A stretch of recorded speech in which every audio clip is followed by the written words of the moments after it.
हरलेली लढत जिंकण्यासाठी निवडणूक आयोग सरकारला मदत करत आहे असा आरोप मनसे अध्यक्ष राज ठाकरे यांनी केलाय।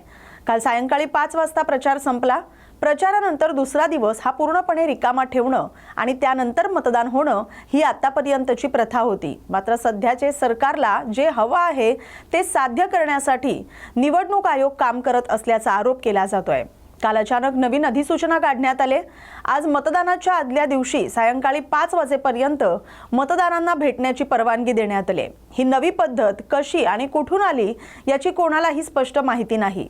ही परवानगी लोकसभा निवडणुकीत का नव्हती, विधानसभेत का नव्हती, तसंच आधीच्या कोणत्याही निवडणुकीत ती का नव्हती असे अनेक सवाल उपस्थित केले आहेत। जनतेने या सर्व प्रश्नांवर गांभीर्याने विचार केला पाहिजे। शिवसैनिकांनी सतर्क राहावं, लक्ष ठेवावं, कारण पैसे वाटप सुरू असल्याचे आरोप होत आहेत असं राज ठाकरे म्हणाले। खरं तर काल 5 वाजता प्रचार थांबला आणि आजपर्यंत ज्या काही निवडणुका आम्ही इतकी वर्ष पाहतो, तुम्हीही पाहतात, त्याच्यामध्ये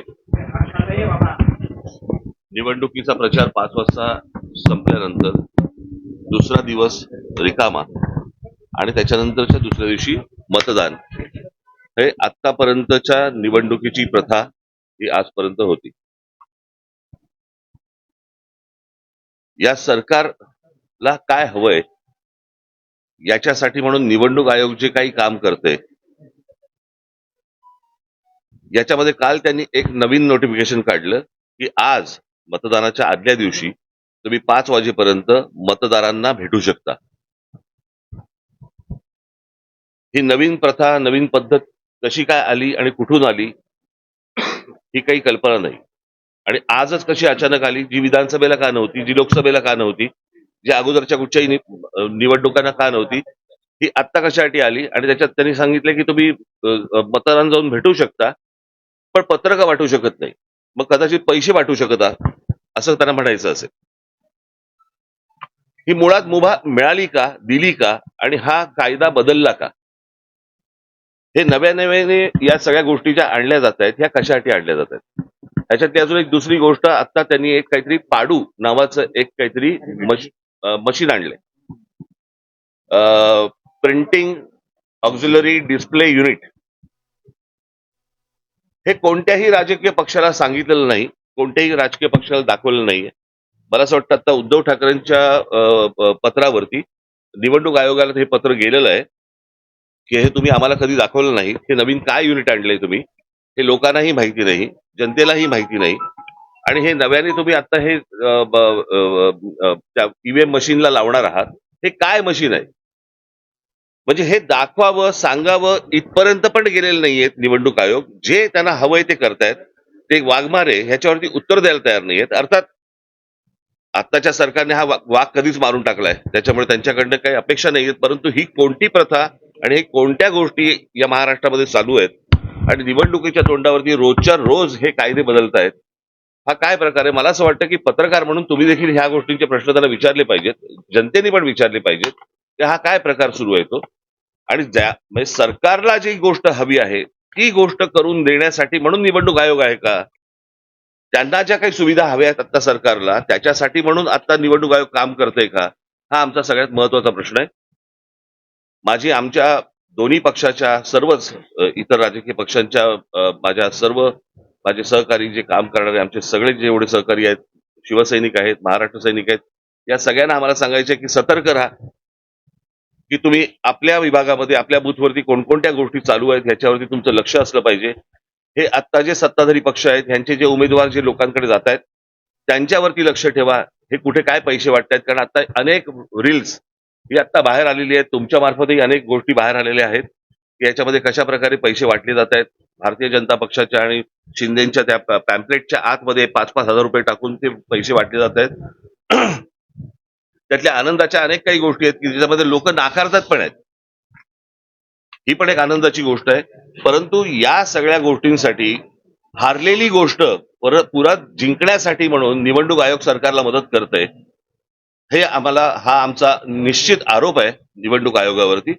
आणि मला असं वाटतं की जनतेने आणि शिवसेना आणि महाराष्ट्र नवनिर्माण सेनेचे पक्षातल्या सर्व आमच्या सहकाऱ्यांना महाराष्ट्र सैनिकांनी आणि शिवसैनिकांनी सतर्क करावं एवढंच फक्त सांगण्यासाठी आज तुमच्यासमोर आलो. काल निवडणूक आयुक्तांना या संदर्भात आम्ही स्पष्टपणे विचारलं गेलं होतं की काल आम्ही निवडणूक आयुक्तांना काल हे बोलता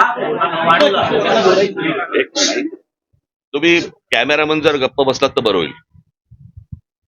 काल आम्ही निवडणूक आयुक्तांना हाच प्रश्न विचारला की तुम्ही 5 नंतर घरोघरी का प्रचाराला वेळ देत आहात.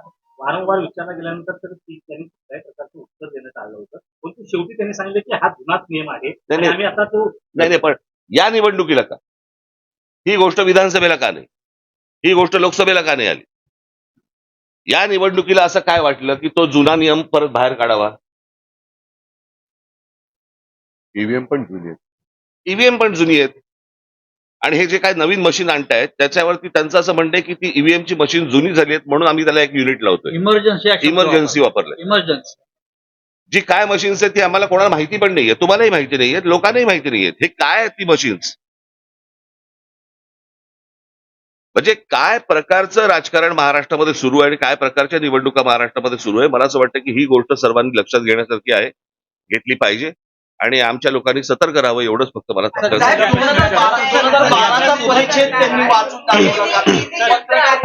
मला असं वाटतं ह्याचं उत्तर दिलं ना मी, याच प्रश्नाचं उत्तर दिलं ना मी आता. मी परत त्याने हाच प्रश्न विचारला ना, तेच प्रश्न नका विचारू, नवीन काय असं नाही. परंतु त्या व्यतिरिक्त करण्यासारखं काय आता आता तुम्ही निवडणूक आयोगाला मागणी नेमकी काय करते डिस्कनेक्ट करण्याच्यावर नाही अहो प्रश्न अर्थातच ना हे कोटचं मशीन आहे, हे दिसतं कसं, यातनं काय होतं हे तुम्हाला साधी गोष्ट आहे. आता ईव्हीएमचं मशीन असतं तिथे तुम्ही त्या बूथवरती लोकांना बोलवता, सर्व राजकीय पक्षाच्या लोकांना बोलवता, बटन दाबायला सांगता, त्यांना सांगता की क्लिअर आहे, बरोबर की नाही, दाखवता की नाही, हे आतापर्यंतची प्रथा आहे. हे नवीन मशीन जे आलंय हे राजकीय पक्षांना दाखवावंसं पण नाही वाटलं.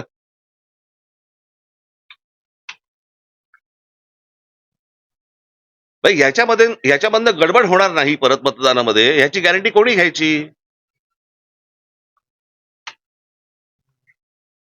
इतकी बेबंदशाही चालू आहे. आम्हाला आज असं वाटलं म्हणून आम्ही आज असं केलं. ही कुठची लोकशाही चालू आहे? ही कोणत्या निवडणुका सुरू आहेत? धुळे महानगरपालिका निवडणुकीच्या पार्श्वभूमीवर प्रशासनाची तयारी पूर्णत्वास आली. आज प्रशासनाच्या वतीनं निवडणूक कामानिमित्त नियुक्त करण्यात आलेल्या कर्मचाऱ्यांना मतदान साहित्याचं वाटप करण्यात आले. या प्रक्रियेदरम्यान 3500 कर्मचाऱ्यांची नियुक्ती करण्यात आली. महापालिका निवडणुकीची मतदान प्रक्रिया शांततेत आणि सुव्यवस्थेत पार पडावी यासाठी प्रशासनाच्या वतीनं सर्व तयारी पूर्ण करण्यात आली. मतदारांनी निर्भयपणे घराबाहेर पडून मतदान करावं असं आवाहन निवडणूक निर्णय अधिकारी तसंच धुळे मनपाचे आयुक्त नितीन कापडणीस यांनी केलंय. धुळे महानगरपालिकेच्या सार्वत्रिक निवडणुकीच्या अनुषंगाने आज मतदान केंद्रनिहाय मतदान साहित्य वाटपाचं नियोजन करण्यात आलेलं होतं. महानगरपालिका क्षेत्रामध्ये एकूण 507 मतदान केंद्र आहेत. त्या दृष्टीने एकूण 600 पथक तयार करण्यात आलेले होते. 507 मतदान केंद्रांसाठी 507 पथक आणि काही राखीव पथक महापालिकेने तयार केलेले होते. आज सर्व पथकातील अधिकारी कर्मचारी त्या ठिकाणी उपस्थित होते. सर्व पथकांनी तिसरं प्रशिक्षण आज घेतलेलं आहे आणि त्यासोबत मतदान केंद्र तयार करण्यासाठी आणि प्रत्यक्ष मतदान प्रक्रियेसाठी जे साहित्य लागतं ते सर्व पथकांनी ताब्यात घेतलेलं आहे. मतदान प्रक्रिया उद्या सुरू होणार असून या मतदान प्रक्रियेची पूर्वतयारी महानगरपालिकेने अतिशय सुव्यवस्थितपणे केलेली आहे. मतमोजणीची प्रक्रिया सुद्धा सुरळीतपणे पार पडेल अशी महानगरपालिकेला अपेक्षा आहे. 6 निवडणूक निर्णय अधिकाऱ्यांचं एकाच ठिकाणी मतमोजणी प्रक्रिया सुरू होणार आहे. एका निवडणूक अधिकाऱ्याकडे 7 ते 10 टेबल साधारणतः असतील. पोस्टल वोट्स आणि ईव्हीएम मशीनद्वारे मतमोजणी प्रक्रिया एकाच वेळेस सुरू केली जाईल. महानगरपालिका क्षेत्रामध्ये साधारणतः 10 ते 14 मतमोजणीच्या फेऱ्या होतील आणि साधारणतः 3 ते 4 तासामध्ये मतमोजणी प्रक्रिया पूर्ण होणार आहे. दिनांक 15 जानेवारी रोजी मतदानाची जी प्रक्रिया पार पडणार आहे त्या दृष्टीने धुळे शहरातील सर्व मतदारांना मी विनंती करतो की सर्व मतदारांनी ह्या मतदान प्रक्रियेत सहभागी व्हावे आणि आपल्या धुळे शहराच्या नावावर सर्वाधिक टक्केवारीने मतदान केल्याचा एक रेकॉर्ड नोंदवावं अशी मी सर्व मतदारांना नम्र विनंती करतो.